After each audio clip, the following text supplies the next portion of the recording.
دنیا کی ضروریات اور ان کی مشکلات کے حل نکالنے میں آگے بڑھ جاتے ہیں اور خداوند اپنے خدا کو پیچھے چھوڑ جاتے ہیں.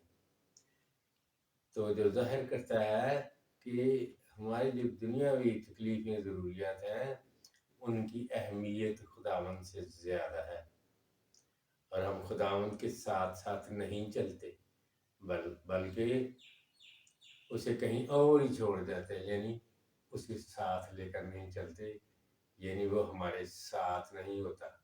یہ نہیں کہ وہ نہیں رہنا چاہتا، ہم خود ہی اسے اپنے ساتھ نہیں رکھتے.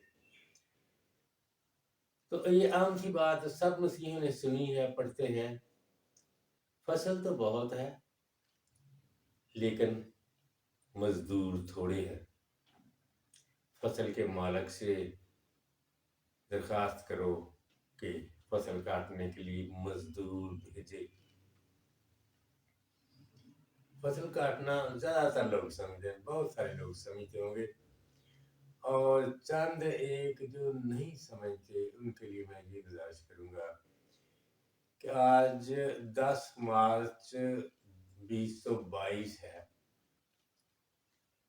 تو مارچ کی 10 تاریخ ہے، تو ایک مہینے کے بعد گندم جو ہمارے ملک میں ہے پاکستان میں تقریباً کاٹی جائے گی، شروع ہو جائے گا، یا تقریباً کچھ دنوں کے بعد شروع ہو جائے گی گندم کی کٹائی. یہ بہت فصل ہے. اس کے لیے ہم کیا کرتے ہیں کہ ابھی سے اپنے مزدوروں کو ڈھونڈتے ہیں اور انہیں تیار کرتے ہیں. یعنی پہلے ہی کہہ دیتے ہیں بھائی گندم کاٹنی ہے، ابھی آپ نے کاٹنی ہے، اتنے بندے لے لو اور تیار ہو جاؤ. وہ کہتے ہیں جی ہم کریں گے، کیونکہ ہمیں افزانہ ملے گا، مزدوری ملے گی. تو وہ جو کاٹنے والا ہے وہ کیا کرتا ہے، وہ درانتیاں تیار کرتا ہے، انہیں تیز کرواتا ہے، انہیں بالکل صاف کر لیتا ہے. تو کہیں سے لے کے آنی ہے نئی تو وہ بھی لے آتا ہے، یعنی پوری تیاری کر لیتا ہے. درانتیوں کے علاوہ اور بھی ساز و سامان ہوتا ہے. گندم کاٹ کے رکھنی ہے، پھر ان کو باندھنا ہے، پھر ان کو اٹھا کے ایک جگہ اکٹھا کرنا ہے تاکہ گھائی کی جائے اور گندم کی فصل یعنی دانے گھر لے کے جائیں. اور مالک کو فکر ہے اور اس کے لیے وہ مزدور تلاش کرتا ہے اور لگاتا ہے تاکہ فصل کو کاٹے.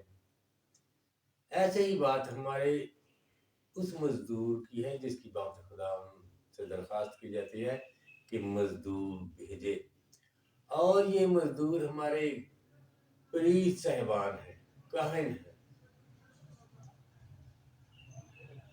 یہ بات ہم سیکھتے ہیں خداوند سے خود. جب ہم یوحنا کی انجیل پڑھتے ہیں اس کے 4 باب میں لکھا ہے خداوند اپنے شاگردوں سے کہتے ہیں کیا تم خود نہیں کہتے کہ فصل کے آنے میں ابھی 4 ماہ باقی ہیں؟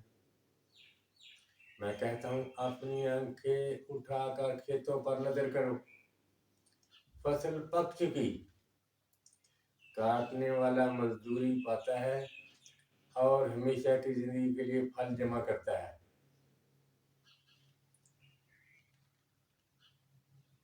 یہاں یہ مثل ٹھیک آتی ہے کہ بونے والا اور کاٹنے والا اور. میں نے تمہیں وہ کھیت کاٹنے کو بھیجا ہے جس پر تم نے محنت نہیں کی، اور انہوں نے محنت کی اور تم ان کے پھل میں شریک ہوتے ہو. یعنی یہاں بھی خداوند بھیجتا ہے اپنے شاگردوں کو کہ جاؤ فصل کاٹو. یہاں صرف میں یہی بات کروں گا فصل کاٹنے کی، ورنہ اور بھی مطالب ہے جو کسی وقت تذکرے کے طور پر ہم سنیں گے. تو فصل کاٹنے کے لیے مزدور انتہائی ضروری، کیونکہ مزدور ہی کاٹے گا. جیسے خداوند کہتا ہے کہ آخری روز میں عدالت کے وقت خداوند کے فرشتے آئیں گے تو سب کو جمع کریں گے، یعنی فصل کاٹیں گے. اور بھی مثالیں ہیں، طرح طرح سے ہم سیکھتے ہیں. اس کے لیے جو کاہن ہے، یعنی جو فرشتہ ہے جس کا یہاں ساتوں فرشتوں کے لیے تذکرہ ہے، کتنا اہم ہے. رسول اعمال میں ہم کرنیلیس صوبیدار کی بات سنتے ہیں جو رومی آفیسر تھا، جس پر خداوند کا فرشتہ ظاہر ہوا اور اسے کہا کہ تیری جو خدا کے لیے محبت ہے، جو صدقہ دیتا ہے، خیرات کرتا ہے، تیری منظور ہوئی. تو کسی کو بھیج کر پطرس کو بلا لے. وہ گیا، پطرس کو بلایا، پطرس آ گیا. پطرس کی معرفت ان سب پر جو غیر قوم کے تھے، یعنی یہودی نہ تھے اور نہ ہی مسیحی تھے، ان پہ روح القدس نازل ہوا جیسا کہ شاگردوں پر. اس سے میں یہ کہنا چاہتا ہوں کہ اگر خداوند چاہتے تو خداوند خود بھی دے سکتے تھے روح القدس اس کو، کہ وہ نیک تھا، خیرات کرتا تھا، خداوند کی نظر میں پسندیدہ تھا. یا فرشتہ جو اس پہ ظاہر ہوا کرنیلیس پہ، وہی دے سکتا تھا. لیکن اس نے کرنیلیس کو کیوں بلوایا، اس کو پطرس رسول کو؟ اس لیے کہ خداوند یہ کام اپنے بندوں کے وسیلے سے ہی کرے گا. یعنی فصل دینے والا کام، پاک روح کے ساتھ چلنے کی ہدایت، یہ صرف رسول اور پریسٹ جو کاہن ہیں، یعنی فرشتے ہیں جن کا تذکرہ یہاں ہے، وہی دیں گے. ان کے ذریعے ہی خداوند یہ کام کرے گا. تو کتنا اہم کام ہے، ضروری، انتہائی ضروری، جو ایک پریسٹ کے سپرد کیا جاتا ہے. اور بڑی باتیں ہیں پریستوں کے بارے میں کہ وہ سست نہ ہو. پولس رسول بہت ساری باتیں کہتا ہے، وہ ہم سب جانتے ہیں، اور پریست حضرات تو بہت زیادہ جانتے ہیں. اور پھر ایک بات ہم سنتے ہیں اشعیاء کی کتاب میں 28ویں باب میں کہتا ہے، میں صہیون میں بنیاد کے لیے ایک پتھر رکھ دیتا ہوں جو آزمودہ اور محکم بنیاد کے لیے چنا ہوا اور قیمتی ہے. جو اس پر ایمان لائے گا ہرگز شرمندہ نہ ہوگا.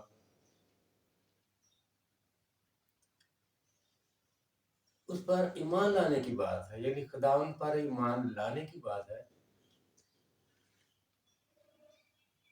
تو کتنے لوگ ہیں اس دنیا میں آج تک؟ کچھ 7 ارب سے زیادہ لوگ ہیں. تو کتنے ہیں جو مسیح کو جانتے ہیں اور کتنے اس پر ایمان رکھتے ہیں؟ بے شک بہت سارے ہیں، یہ سچی بات ہے.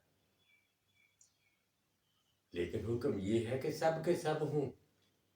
یعنی ابھی بہت سارے ہیں جنہوں نے خداوند کا نام نہیں سنا، اور اس کا نام نہیں سنا تو اس پر ایمان کیسے لائیں گے؟ اگر مسیح کا کسی بندے نے کسی بھی ملک میں جہاں رہتا ہے اس کا نام نہیں سنا تو اس پر ایمان تو نہیں لا سکتے نا. جب ایمان نہیں لاتے تو اسے دعا کیسے کریں گے؟ تو کیسے مسیح کا نام سنیں گے؟ تب سنیں گے جب کوئی بتانے والا ہوگا، کوئی سنانے والا ہوگا. پولس رسول بڑی تفصیل سے یہ بات ہمیں سمجھاتے ہیں، اور ہمیں خود بھی سمجھ آتی ہے اس زمانے میں کہ پریسٹ ہی ہے، فرشتہ ہی ہے کلیسیاؤں کا، کہ ہر ایک کلیسیا کا ایک فرشتہ جو اپنی کلیسیا کو باتیں سناتا ہے مسیح کے کلام سے، اور وہ ایمان میں مضبوط ہوتے ہیں جو سنتے ہیں۔ اور پھر یہ کہتا ہے جب تک بھیجے نہ جائیں کیسے سنائیں؟ یہ بات غور طلب ہے، جب تک بھیجے نہ جائیں کیسے سنائیں؟ بھیجے جانے کا مطلب یہ ہے کہ تیاری کے ساتھ پریسٹ ہو، یعنی جس نے فصل کی کٹائی کرنی ہے اس کے سارے اوزار، ہتھیار، درانتیاں وغیرہ وغیرہ سب تیار ہوں، اور وہ خود بھی صحت مند ہو، بیمار نہ پڑ جائے۔ بیمار ہو جائے گا تو کیا کرے گا؟ کچھ بھی نہ کرے گا، کام تو نہیں کرے گا، جس سے مالک خوش تو نہیں ہوگا۔ صحت مند بھی رہے اور اپنا ساز و سامان بھی تیار رکھے، یعنی درانتی، خاص کر درانتی کیا ہے؟ وہ اوزار جس سے فصل کاٹتے ہیں، اور پاک کلام کے مطابق درانتی کیا ہے؟ اس کو تلوار سے شبیہ دیتے ہیں، تشبیہ تلوار کی۔ تلوار کیا ہے؟ خدا کا کلام، یعنی فرشتہ کے پاس، پریسٹ کے پاس خدا کا کلام ہونا چاہیے۔ اور کیسے ہونا چاہیے خدا کا کلام؟ انتہائی ضروری ہے، اگر نہیں ہے تو اس کی کوئی تیاری نہیں۔ جس کے پاس درانتی نہیں ہے وہ فصل کیسے کاٹے گا؟ یعنی جس کے پاس تلوار نہیں ہے، یعنی جس کے پاس خدا کا کلام ہی نہیں ہے، کیا مزدور ہے اور کیا کاٹے گا؟ کچھ بھی نہ کاٹے گا۔ تو مطلب یہ ہوا کہ جو پریسٹ ہے وہ تیاری کرے، یعنی پڑھے، دنیاوی علم بھی اس کے پاس ہونا چاہیے بہت، یعنی یونیورسٹی گیا ہو، یونیورسٹی تاریخ اور جغرافیہ سیکھا ہو، یعنی ہسٹری کا اسے علم ہو، مسیحی ہسٹری اور دنیا کی اور جغرافیہ، اور عمر ایک چاہیے، یعنی تقریباً 30 سال کے لگ بھگ، جیسے کہ مسیح خداوند کی عمر بھی 30 سال تھی جب شروع کیا۔ اس عمر میں تقریباً میچورٹی ہو جاتی ہے، انسان کی عقل پوری ہوتی ہے، طاقت بھی پوری ہوتی ہے تاکہ کام کر سکے۔ تو مطلب یہ ہے کہ یہ جو فرشتے ہیں، جو پریسٹ ہیں، جو مزدور ہے، یہ یونیورسٹی میں جائے، تعلیم حاصل کرے، پھر مزدور کہلائے گا اور کلیسیا سے برکت لے کر جائے۔ میں اس لیے کہتا ہوں کہ ہم دیکھتے ہیں کہ بعض ایسے بھی مزدور ہیں جو اپنے آپ کو پریسٹ کہتے ہیں، جن کے پاس علم بہت ہی کم، بہت ہی کم، جن کی درانتیاں کنڈی ہیں، بری ہیں، تو وہ فصل کاٹے گی نہیں، فصل کو خراب کر دیں گی، جس سے فصل کا نقصان ہوگا۔ انتہائی ضروری ہے کہ ان کے پاس اچھا سامان ہو، یعنی پریسٹ بہت پڑھا لکھا ہو، جس کے پاس دنیا کا، حال کا، ماضی کا، مستقبل کا بھی غالباً علم ہو، یہ کافی کچھ علم ہو۔ یہ ضروری نہیں کہ بہت ہی زیادہ ہو، لیکن کافی تو ہونا چاہیے، عمر بھی اچھی ہونی چاہیے، اور خدا ان کی مرضی کے تابع رہنے والا ہو، خواہش کرے کہ جیسے خدا ان کا حکم ہوگا اس کی مرضی کے مطابق ہو جائے گا اور کام کرے گا۔ یہاں ایک چھوٹی سی اور بات کر لیتے ہیں، اس کے بعد کچھ اور بات کریں گے، کیونکہ